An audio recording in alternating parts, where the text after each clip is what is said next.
बारे चन्नी नूं भाजपा लीडर ने दित्ती खुली बहस दी चुनौती। कहा मुख मंत्री बनन दी काबिलियत नहीं है चन्नी विच।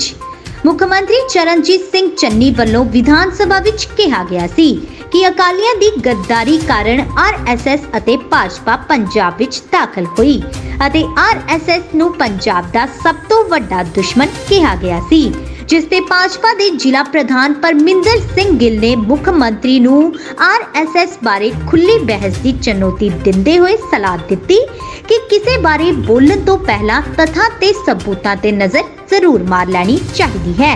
गिल ने कहा कि आरएसएस एक देश भगत है ਅਤੇ समाज सेवक संगठन है ਅਤੇ हड़ सुक्का बीमारी दा कहर या कोई होर कुदरती आपदा या फिर जंग किसी भी समय जदों भी देश नूं लोड़ पई है आरएसएस दे वलंटियरां ने अपनी जान दी परवाह भी नहीं कीती।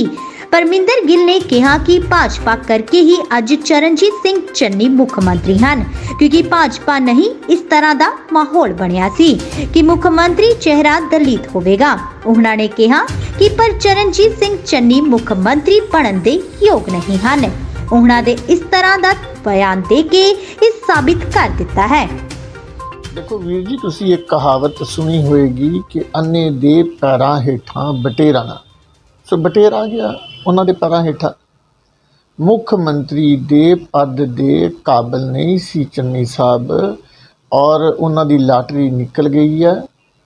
भारतीय जनता पार्टी ने यह माहौल सिरजिया कि दलित मुख्यमंत्री बनाना जरूरी सी, इसलिए उन्होंने दलित मुख्यमंत्री बनाया गया। तो कांग्रेस हाईकमांड जिन्हों ने महेंद्र सिंह केपी ते शमशेर सिंह दूलो वर्गे जमीन के नाल जुड़े हुए कांग्रेसी दिग्गज आगूआं नूं अखों परोखे किया तो चन्नी जी वर्गियां दा नंबर लग गया, लाटरी निकल गई इन्हां दी। वो तुसीं कहावत ते सुनी है कि रामचंद्र कह गए सिया से ऐसा कलयुग आएगा, हंस चुनेगा दाना दुनका, कौआ मुक्ति खाएगा। वही सब कुछ हो रहा। वो अपनी खू न छोड़ेंगे, हम अपनी वजह क्यों बदलें, सुबक्सर बन के क्यों पूछें कि हमसे सरगिरा क्यों हो।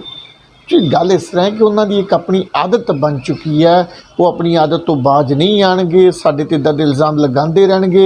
जिन्हां दियां गलत नीतियां करके देश का बंटवारा होया, जिन्हां दियां गलत नीतियां करके 1965 की वार दे विच सानूं बड़ी भारी तबाही का 62 की वार च भारी तबाही का सामना करना पिया, जिन्हां दियां गलत नीतियां करके पंजाब ते कश्मीर कई दहाके जलदा रहा, देश के अलग अलग हिस्सों च जातिवाद सांप्रदायिकतावाद फैलिया। उन्हां लोकां दे इल्ज़ामां दे उत्ते सानूं कोई फर्क नहीं पैंदा। असी अपना काम पहलां भी करी जा रहे सी ते हुण भी करी जावांगे ते सारियां देश भगत जमातां होर भी जिहड़ियां ने उन्हां ते इहो जिहे आरोपां नाल कोई फर्क नहीं पैंदा। वो अपना काम कर रहीआं ने, कल भी अज भी और अगे भी करदियां रहणगीआं। देखो हर किसी आदमी का अपना नुक्ता नज़र हुंदा जिन्हां ने खुद अत्तवाद फैलाया और किसी कम्यूनिटी के नाल टारगेट करके अत्तवाद का नाम लैके पंजाब दे विच उन्होंने की कुछ किया ये सारी दुनिया जानती है। श्री हरमंदर साहब का अपमान किद्दां किया ये सारे जानते हैं। हिंदू भाईचारे का पंजाब दे विच कतलेआम होया, उहदे पिछे दीयां वजह की सीगियां ये सारे जानते हैं। भरा नूं भरा दा दुश्मन किन्ने बनाया, हिंदू सिख विवाद किन्ने पैदा करने की कोशिश की, पंजाब नूं इन्ने दहाके खराब हालातों के हवाले किन्ने किया ये सारे जानते हैं। 84 के दंगे किन्ने किते ने और जातिवाद देश के सांप्रदायिकतावाद किन्ने फैलाया, ये कोई लुकी छुपी गल नहीं हैगी। इसलिए वो जो भी कहते हैं नहीं कहते, कोई वो कहते कि किसी ने कि चंद ते कोई थुक्के ते अपने मूँह ते डिगदा। सो लोग सच्चाई जानते हैं, लोगों को सच्चाई का पता। जे कि एक CM के गरिमामय पद पर बैठे हुए बंदे को, CM का पद एक बहुत बड़ा पद है और चरणजीत चन्नी जी ने साबित कर दिता कि लाटरी तो उन्होंने निकल गई। लेकिन माफ़ी चाहवागा कहते हुए भी उन्होंने हजम नहीं हो रहा होने, तो हजम करना सीखना पेगा उन्होंने।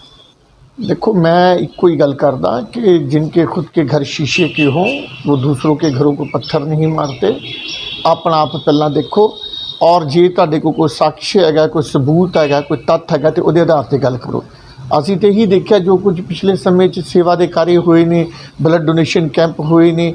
और जे कोई भी संस्था, कली RSS की गल क्यों करिए, कोई भी संस्था होर जिहड़ी RSS से सब तो बड़ी संस्था निष्काम रह के देश की सेवा करना चाहती है या देश की लंबे समय तो सेवा कर रही है, ਔਰ ਸਿਰਫ ਦੇਸ਼ ਦੀ ਸੇਵਾ ਨਹੀਂ ਕਰਦੀ, ਜਦੋਂ ਦੇਸ਼ ਦੇ ਉੱਤੇ ਕੋਈ ਆਫਤ ਆਉਂਦੀ ਹੈ, ਮੁਸ਼ਕਿਲ ਆਉਂਦੀ ਹੈ, ਉਦੋਂ ਮਨੁੱਖਤਾ ਦੀ ਸੇਵਾ ਵੀ ਕਰਦੀ ਹੈ, ਦੇਸ਼ ਤੋਂ ਪਰੇ ਹਟ ਕੇ ਵੀ ਸੇਵਾ ਕਰਦੀ ਹੈ, ਮੁਲਕ ਦੀਆਂ ਸਰਹੱਦਾਂ ਪਾਰ ਕਰਕੇ ਵੀ ਸੇਵਾ ਕਰਦੀ ਹੈ।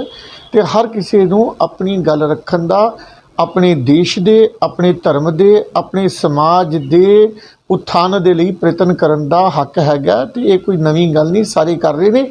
ਔਰ ਜਦੋਂ ਕੋਈ ਵੀ ਇਹੋ ਜਿਹਾ ਕੰਮ ਕਰਦਾ, ਕੋਈ ਵੀ, ਜੇ ਅਸੀਂ ਅੱਛੇ ਕੰਮ ਕਰਦੇ ਆ ਤਾਂ ਜੇ ਰਸਤੇ 'ਚ ਰੋੜੇ ਵੀ ਬੜੇ ਆਉਂਦੇ ਆ, ਉਹੀ ਆ ਰਹੇ ਨੇ, ਉਹ ਲੋਕ ਆਪਣਾ ਕੰਮ ਕਰ ਰਹੇ ਨੇ, ਸ਼ੈਤਾਨੀ ਤਾਕਤਾਂ ਆਪਣਾ ਕੰਮ ਕਰਦੀਆਂ ਰਹਿਣਗੀਆਂ। ਲੇਕਿਨ ਮੈਂ ਫਿਰ ਇਹ ਕਹਿੰਦਾ ਵੀ ਇਹਨਾਂ ਮੁੱਦਿਆਂ ਦੇ ਉੱਤੇ ਮੈਨੂੰ ਲੱਗਦਾ ਇੱਕ ਵਾਰ ਪੂਰੇ ਤਰੀਕੇ ਦੇ ਨਾਲ ਬੈਠ ਕੇ ਖੁੱਲ੍ਹ ਕੇ ਡਿਸਕਸ਼ਨ ਹੋ ਹੀ ਜਾਣੀ ਚਾਹੀਦੀ ਹੈ, ਓਪਨਲੀ, ਕਿ ਕਿੰਨੇ ਦੇਸ਼ ਦਾ ਫਾਇਦਾ ਕੀਤਾ ਤੇ ਕਿੰਨੇ ਨੁਕਸਾਨ ਕੀਤਾ। ਸਾਰੀਆਂ ਗੱਲਾਂ, ਕਿਸੇ ਨੂੰ ਬਦਨਾਮ ਕਰਨਾ, ਖਾਮਖਾਹ ਦੀਆਂ ਗੱਲਾਂ ਕਰਨੀਆਂ, ਰਿਊਮਰਸ ਫੈਲਾਉਣੀਆਂ, ਵਿਵਾਦ ਪੈਦਾ ਕਰਨੇ, ਇਹ ਸਾਰੀਆਂ ਗੱਲਾਂ ਖਤਮ ਹੋਣੀਆਂ ਚਾਹੀਦੀਆਂ। ਲੱਗਦਾ ਕਿ ਇੱਕ ਵਾਰ ਬੈਠ ਕੇ ਖੁੱਲ੍ਹ ਕੇ ਇਹਨਾਂ ਸਾਰੀਆਂ ਗੱਲਾਂ 'ਤੇ ਚਰਚਾ ਹੋ ਹੀ ਜਾਣੀ ਚਾਹੀਦੀ ਹੈ।